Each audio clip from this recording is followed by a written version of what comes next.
Islamic videos and Islamic general knowledge کے لیے ہمارے چینل بزم عدنان کو ضرور سبسکرائب کریں۔ شکریہ۔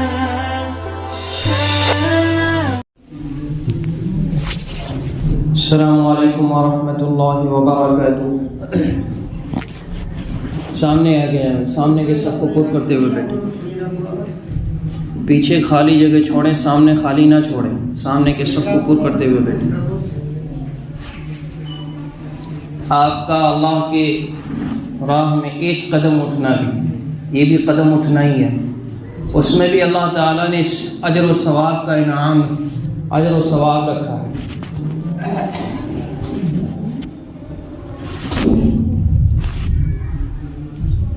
بسم اللہ الرحمن الرحیم۔ الحمد لله الذي هدانا لهذا وما كنا لنهتدي لولا أن هدانا الله، وأشهد أن لا إله إلا الله وحده لا شريك له، وأشهد أن سيدنا ومولانا محمدا عبده ورسوله صلى الله تعالى عليه وعلى آله وأصحابه وسلم۔ أما بعد فأعوذ بالله من الشيطان الرجيم، بسم الله الرحمن الرحيم۔ إن تجتنبوا كبائر ما تنهون عنه نكفر عنكم سيئاتكم وندخلكم مدخلا كريما۔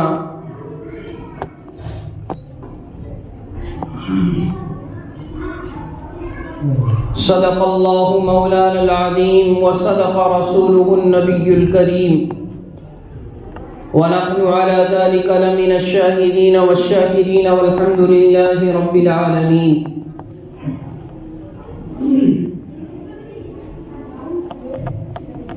معزز سامعین کرام اور اس علاقے کے غیور نوجوان ساتھیوں، اللہ تعالیٰ کا بے انتہا فضل و کرم ہوا کہ اللہ عز و جل نے ہمیں اور آپ کو ایک اہم فریضہ کی ادائیگی کے لیے یہاں جمع فرمایا۔ میں رب ذوالجلال کی بارگاہ میں دعا کرتا ہوں کہ اللہ تعالی ہمارے اس جمع ہونے کو بے حد قبول فرمائے، اللہ تعالی ہمارے اس جمع ہونے کو ذریعہ بنا کر آخرت میں نجات کا سبب بنائے۔ معزز سامعین، گزشتہ جمعہ میں نے آپ حضرات کے سامنے آخرت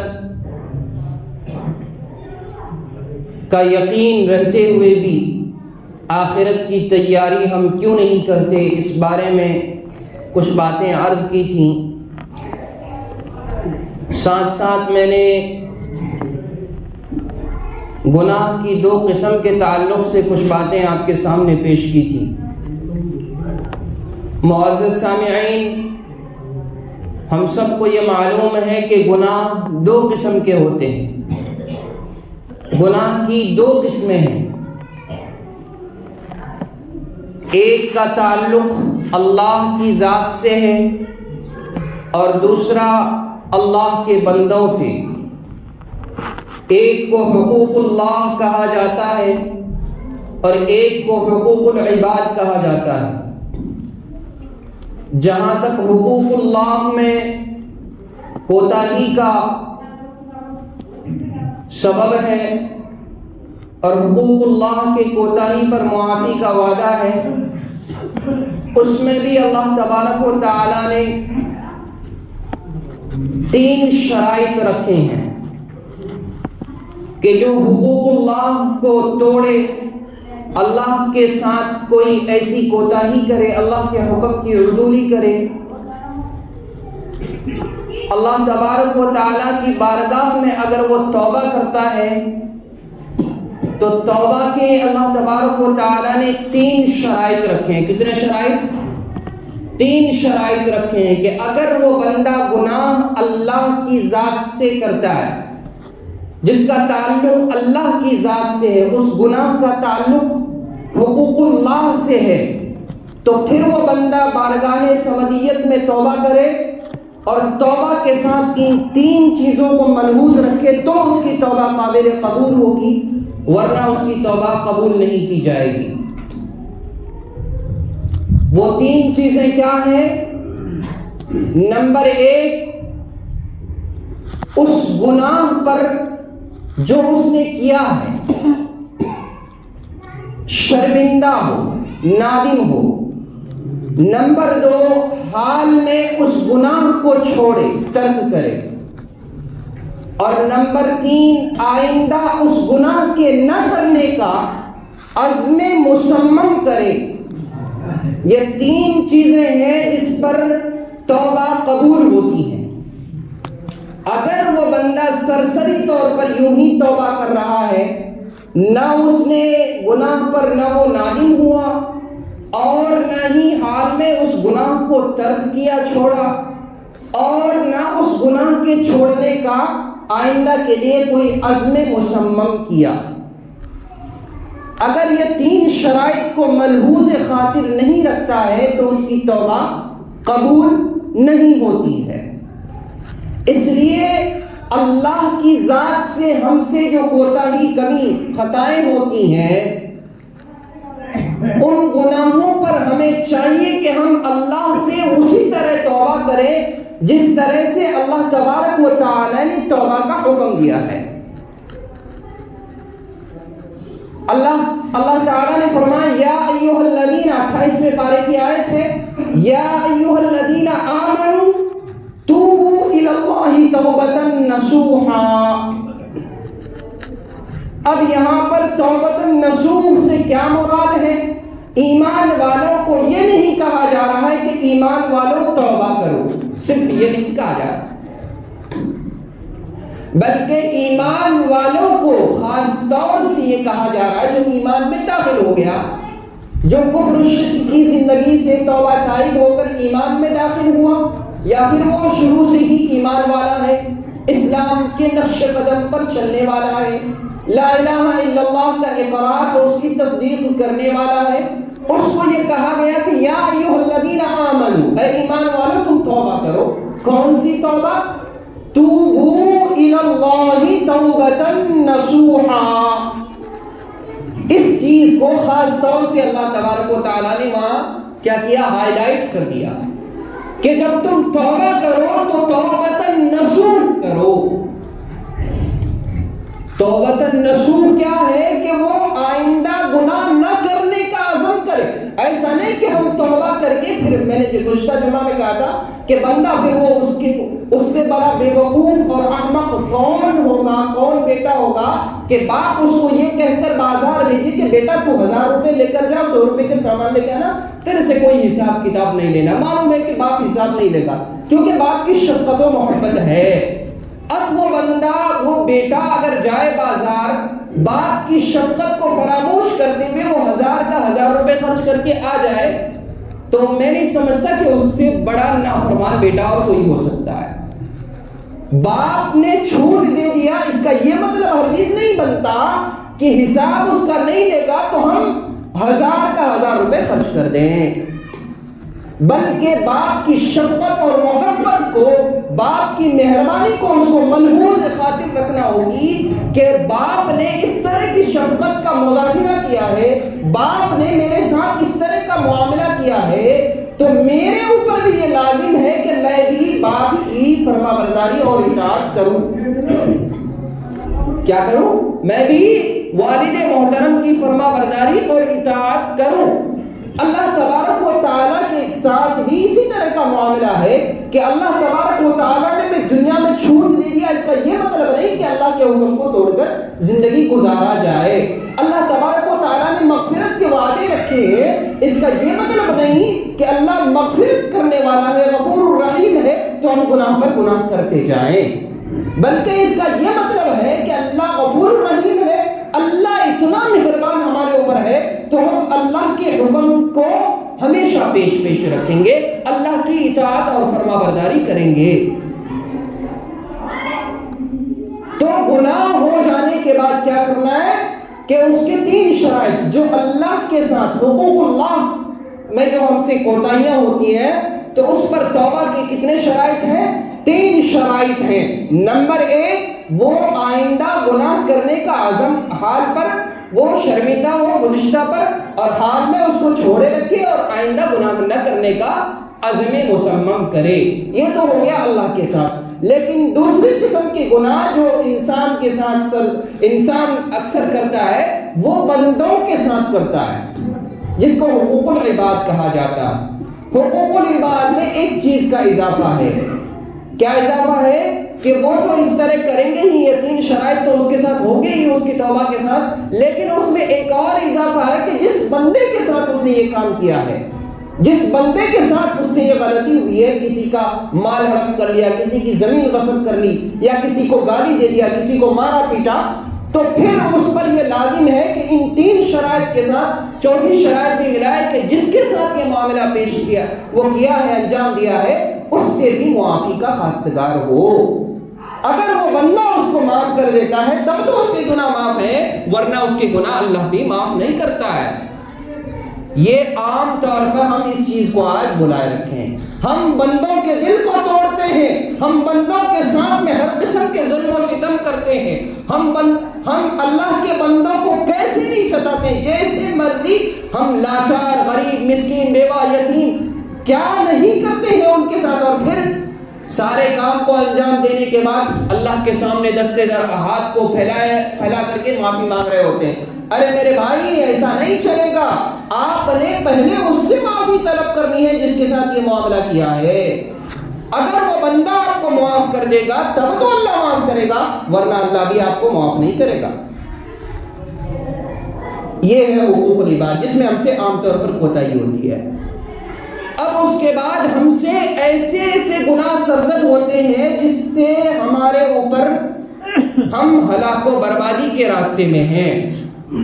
آج چاروں طرف سے پریشانیاں ہمیں جکڑے رکھا ہے۔ کون سے ایسے گناہ ہیں جس کی وجہ سے پے در پہ ایک سے بڑھ کر ایک پریشانیاں ہم پر آتی ہیں، معیشت کے اعتبار سے، سیاست کے اعتبار سے، حکومت کے اعتبار سے، ملازمت کے اعتبار سے، کاروبار کے اعتبار سے، ہر اعتبار سے بیماریوں نے، مصیبتوں نے، مشکلات نے ہمیں چاروں طرف سے گھیرا باندھ کر گھیر رکھا ہے۔ ہم سے ایسے گناہ سرزد ہوتے ہیں جن پر ہم اور آپ کبھی نظر بھی نہیں کرتے ہیں۔ اسی کو کہا اللہ تبارک و تعالیٰ نے کہ ان تجتنبوا کبائر ما تنہون عنہ نکفر عنکم سیئاتکم وندخلکم مدخلا کریما۔ اللہ جیسے کہ ہم سے گناہ، ان میں سے ایک گناہ یہ ہے کہ اسراف و تبذیر، ہم سے یہ گناہ عام طور پر سرزد ہوتا ہے اور ہم اس پر غور بھی نہیں کرتے، کبھی نظر بھی نہیں دوڑاتے، حالانکہ بہت بڑا گناہ ہے اسراف و تبذیر۔ جس طرح سے اللہ تعالیٰ نے حکم دیا کلوا واشربوا، کھاؤ پیو، لیکن اس میں اللہ تبارک و تعالیٰ نے آگے یہ بھی بیان کر دیا کہ کھانے پینے میں حد سے تجاوز نہ کرو، اسراف نہ کرو۔ کھانے پینے میں تم یہ خیال رکھو حلال ہے یا حرام ہے، حلال ہے یا حرام ہے۔ کیوں کہ اللہ تبارک و تعالیٰ کے نزدیک کوئی بھی کام، خواہ وہ کوئی بھی ہو، حد سے تجاوز ہو جانے کے بعد اللہ تعالیٰ اس عمل کو مردود قرار دیتے ہیں۔ یہاں تک کہ اللہ تعالیٰ نے حکم دیا ہے دعا کرنے کا، بھائی دعائیں خوب کیا کرو، اچھی طرح سے دعا کرو، خوب دعائیں کرو، 24 گھنٹہ دعا کرو، لیکن اللہ تعالیٰ نے اپنے قرآن مجید کلام پاک میں ارشاد فرما دیا کہ دعا میں بھی اس چیز کو ملحوظ خاطر رکھا جائے کہ دعا میں بھی حد سے تجاوز نہ کرو، ورنہ وہ دعا تمہارے لیے بد دعا کا سبب بنے گی۔ اب اس کا کیا مطلب ہے کہ دعا میں کوئی حرام چیز نہ مانگو، کوئی غلط چیز کا مطالبہ نہ کرو۔ اللہ بے شک دینے والا ہے، لیکن اللہ نے تمہیں حلال چیز کے مانگنے کا حکم دیا ہے، حرام کے مانگنے کا حکم تو نہیں دیا۔ تو میرے بھائی اسراف و تبذیر، فرمایا آگے ان المبذرین کانوا اخوان الشیاطین، کہ تبذیر کرنے والا وہ شیطان کے بھائیوں میں سے ہے. اور شیطان کا بھائی کون ہوتا ہے بھائی؟ شیطان کا بھائی کون ہوتا ہے؟ شیطان کا بھائی بلا شبہ شیطان ہی ہوگا. تو اب یہ بندہ ہم کیا کر رہے ہیں کہ اسراف و تبذیر میں مبتلا ہیں، لیکن ہمیں اس کی طرف کبھی ہماری نظر بھی نہیں جاتی ہے. حد سے تجاوز کر رہے ہیں ہم کھانے پینے میں، فضول خرچی میں، اور اس کو بیجا ضائع کر رہے ہیں. پتہ بھی نہیں چل رہا ہے، گناہ کو گناہ بھی نہیں سمجھ رہے، حالانکہ بہت بڑا گناہ ہے. اور دوسرا گناہ جو ہم سے سرزد ہوتا ہے وہ یہ کہ ناپ تول میں کمی. بہت بڑا گناہ ہے. ناپ تول میں کمی کرنا بہت بڑا گناہ ہے. اگر جو بندہ، جو قوم ناپ تول میں کمی کرتی ہے، اللہ تبارک و تعالی اس پر عذاب کو مسلط کرتے ہیں. اس قوم پر ہلاکت و بربادی کا سایہ اس کو گھیر لیتی ہے جو قوم ناپ تول میں کمی کرتی ہے.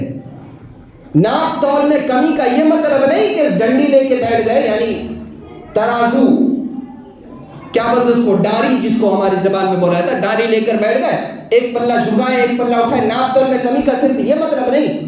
ناپ تول میں کمی کا یہ مطلب بھی ہے کہ آپ اپنے بھائیوں کے ساتھ کسی قسم کی دھوکہ دہی نہ کریں. یعنی آپ اپنے سامان کو بیچ رہے ہیں تو یہ بھی ناپ تول کی کمی کے زمرے میں آئے گا کہ آپ نے اپنے سامان کو ایسا کہہ کر بیچا کہ وہ چیز اس میں ہے نہیں. وہ چیز اس میں ہے نہیں، آپ نے بڑھا چڑھا کر اس کو کہہ دیا کہ یہ سامان فلاں اتنا اچھا ہے، ایسا ہے، حالانکہ وہ چیز اس میں موجود نہیں ہے.